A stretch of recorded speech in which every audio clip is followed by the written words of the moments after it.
어, 어, 미국 유학은 사실 돈이 굉장히 많이 들죠.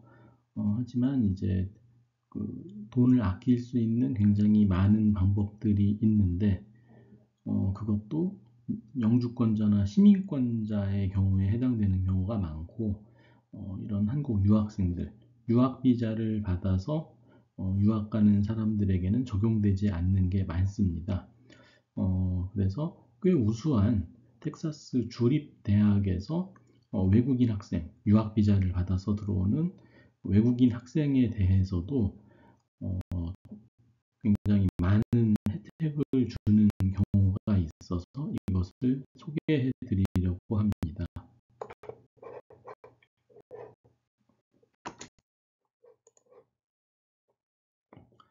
그러니까 미국 대학 학비는 비싸죠. 한국 대학하고 비교도 안 되고 이거보다가 한국 대학 학비 보면 공짜로 보일 정도거든요. 사립대는 명문대는 막 5만 달러, 7만 달러, 뭐 5만 달러도 굉장히 싼 편입니다. 여기에 이제 기숙사비 생활비가 연간 한 1만 5천에서 2만 달러 이 정도 드는 거 생각하면 엄청난 비용이 들어가는 거죠. 하지만 이제 미국인이나 영주권자라면 소득 수준별로 재정 보조가 꽤 많이 나옵니다. 생각보다. 특히 연소득 6만 달러 이하 가정은 돈 거의 안 내는 걸로 생각하면 되고요. 연소득 15만 달러 이하 가정은 또 상당 액수를 감액을 받습니다. 유학생은 재정보조나 성적장학금이 거의 없습니다. 그래서 아무리 명문대라고 해도 상당한 돈이 들어가는 거죠. 막 정말 예외적으로 우수한 학생은 가끔 주는 경우도 있지만 유학생도 사실 처음부터 그걸 기대하고 지원하면 실망하게 되고 합격해놓고도 못 가게 되고 이럴 수 있습니다. 너무 비싸니까요. 그럼 주립대는 어떠냐? 주립대는 좀 싼가 싶겠지만은 주립대는 자기주 주민과 타주 주민이나 외국인을 차등해서 등록금을 받습니다. 자기주 주민은 주립대별로 또 주마다 다른데 뭐 싼 데는 수천 달러 이런 주도 있고요. 자기주 주민 이제 뭐 보통은 한 2만 달러 수준이 많고 만 몇천 달러나 그다음에 이제 제일 비싼 주립대가 아마 주민이 한 3만 달러인 주도 있을 거예요. 근데 타주 학생은 보통 주민보다 훨씬 비싸서 보통 한 3만에서 6만 달러 사이.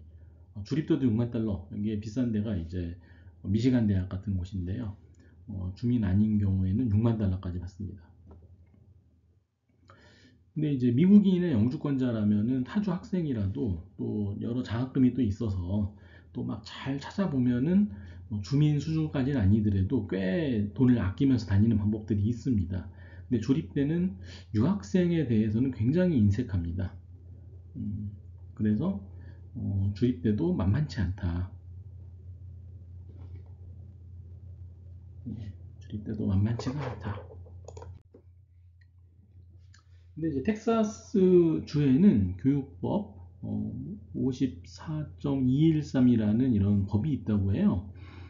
이 법이 왼쪽에 있는 내용의 요약인데 저 한국말로 번역해 놔 보면은 타주 학생이나 외국 유학생이라도 경쟁적 장학금을 1000달러 이상 그 주립대학으로부터 받았으면은 그 주립대학의 등록금을 인스테이트, 그 주민으로 인정하는 걸 주민에 준하는 학비로 어, 내고 다닐 수 있게 해준다.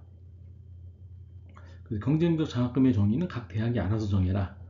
어, 결국은 이제 각 대학들한테 일부 칼자루를 준 거죠. 니들이 알아서 정해서 줘라. 1000달러 이상 주면은 대신 걔는 텍사스 주민과 동일한 등록금을 받아라. 이 얘기거든요. 그래서 이제 주기 싫으면은 이런 등록금을 이런 장학금을 안 만들면 되고, 만약에 우수한 타주 학생이나 우수한 외국 학생을 많이 유치하고 싶으면 이런 장학금을 많이 만들면 되겠죠. 성적 우수 장학금을 많이 만들면 될 겁니다. 그 텍사스 주요 주립대 등록금을 비교해 보면은 왼쪽에 있는 게 대학 이름들이고 이제 그 괄호 안에 있는 숫자가 US 뉴스 내셔널 유니버시티 랭킹입니다. 미국 대학은 이제 US 뉴스 랭킹에서 내셔널 유니버시티 랭킹과 그 리저널 유니버시티 랭킹이 있거든요. 그러니까 내셔널 유니버시티 랭킹에 들어가 있는 대학들은 전국구란 얘기입니다.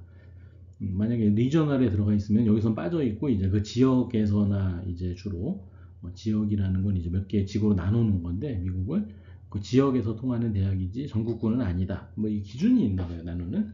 어쨌든 이런 내셔널 유니버시티에 들어갈 정도 대학이면은 그래도 기본은 하는 대학 이렇게 생각하면 될 거고요. 물론 랭킹이 좋을수록 우수한 대학이겠죠.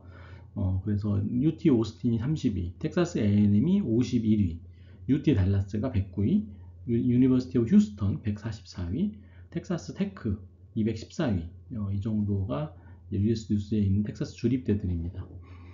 보면은 인스테이트 등록금은 대충 한 11,000에서 14,600 사이이고 아웃 오브 스테이트 등록금은 한 싼 데가 24,000대부터 비싼 데가 42,000대까지 있습니다. 42,000달러면 굉장히 큰 돈이죠. 예. 그래서 이렇게 등록금이 주민과 주민 아닌 경우 차이가 꽤 많이 난다. 물론 이제 휴스턴대나 텍사스 테크 같은 경우는 주민 아니더라도 3만 달러가 안 되는 금액이니까 상당히 싼 편이긴 하죠. 그다음에 사실은 이제 여러분이 유학으로 온다면은 공학 분야 아니면은 유학을 와도 미국에 남을 거라고 기대하기 어렵습니다. 요즘은. 왜냐하면 취업 비자 문제가 있어서 좀 복잡하긴 하지만은 일단 전공 자체가 그 취업 분야에 해당하는 전공이어야 H1B 비자에 해당이 되거든요. 그러니까 가령 뭐 인문학 전공하고 컴사 쪽 공부를 자기가 독학으로 해서 전공은 인문학인데 컴사 쪽에 취업이 돼도 H1 비자 신청 대상이 되질 않기 때문에 회사에서 뽑아주고 싶어도 비자가 안 나오는 거죠. 그래서 유학할 때 처음에 들어갈 때부터 좋은 전공을 보장받고 들어가는 게 매우 중요합니다. 결국 제일 중요한 건 스템 분야, 그 중에서도 공대죠. 아니면 뭐 컴사도 있겠지만은 컴퓨터 사이언스. 어쨌든 컴퓨터 사이언스는 요즘 또 약간 포화됐기 때문에 사실 요즘 미국에서 제일 각광받는 거는 전기공학, 에너지 쪽인 것 같아요. 전기공학이나 에너지.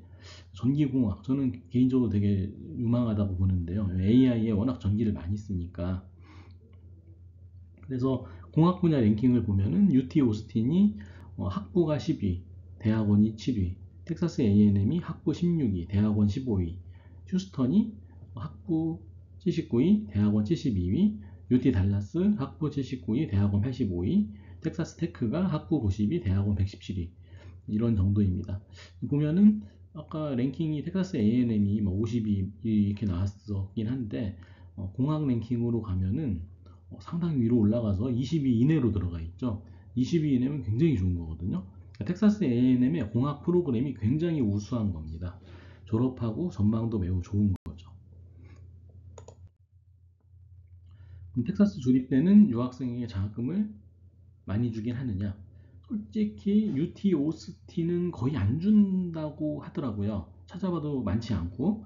왜냐면 이제 워낙에 우수한 학생이 몰리고 이 자동 입학 제도 때문에 텍사스 주민으로 막 많이 뽑으면서 하여간 입시가 좀 여긴 괴상해요. 제가 볼 때는.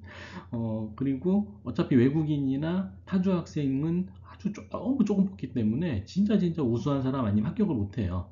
그러니까 굳이 막 이렇게 돈 주고 우수 학생을 유치하려는 동기가 별로 없는 것 같아요. 주립 2위인 텍사스 A&M은 또 다른 주립들은 꽤 푸짐한 장학금 기회가 있다고 하더라고요. 특히 텍사스 A&M은 한국 유학생들이 선호하는 공학 분야 랭킹이 UT 오스틴과의 랭킹 차이가 거의 안 난다 이거죠. 비슷해요. 실제로 텍사스에서 취업할 때도 거의 차이가 없다. UT 오스틴과 텍사스 A&M은 거의 동급으로 본다고 할 정도니까. 근데 거기에 비해서는 입학 난이도는 훨씬 수월합니다. 이게 뭐 여기가 뭐 공대가 들어가기 엄청 쉬운 건 아닌데 UT 오스틴이 워낙에 들어가기 힘들어요. 그래서 텍사스 A&M은 그래도 국제 학생이나 타주 학생이라도 GPA 어느 정도 괜찮게 나오고 특히 SAT가 아주 굉장히 우수한 경우에는 잘 뽑아줍니다. UT 오스틴은 SAT 갖고 그렇게 잘 뽑아주지 않거든요. 텍사스 A&M은 SAT 높은 사람을 굉장히 좋아합니다. 그래서 이 텍사스 A&M이 굉장히 좀 전략적으로 지원해 볼 만한 대학이라는 거죠. 공학 분야로. 공대가 워낙 좋으니까. 근데 들어가기는 또 괜찮고 그렇게까지 어렵지 않고, 또 SAT 한국 학생 잘 보는데 SAT 잘 보면 또 굉장히 우대해 줍니다. 텍사스 A&M의 외국인 수혜 가능 장학금이 이런 게 있대요. 프레지던트 인도우드 스칼라쉽 3,000달러 뭐 이런 게 있다는데, 그거 말고 각 단과 대학이나 전공 과별 장학금도 뭐 좀 적은 과도 있겠지만 또 풍부하다고 해요. 또 공대는 또 워낙 많죠.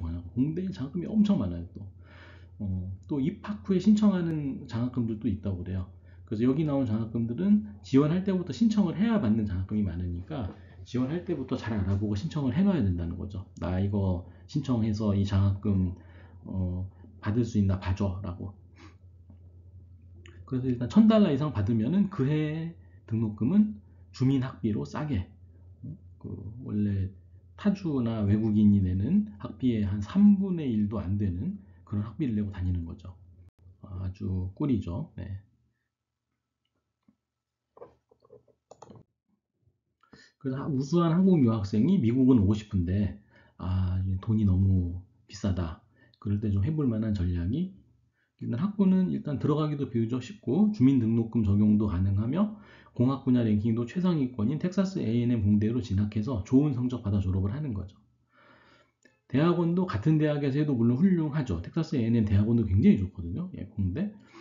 하지만 이제 여기 말고 뭐 굉장히 또 더 유명한 공대들 많잖아요. MIT, 칼텍, 조지아텍, UT 오스틴, 미시간, UC 버클리, UC LA, 코넬, 이런 유명 대학 공대 대학원으로 진학을 해서 박사학위를 하면 학비도 아끼고 훌륭한 커리어를 또 쌓을 수 있겠죠.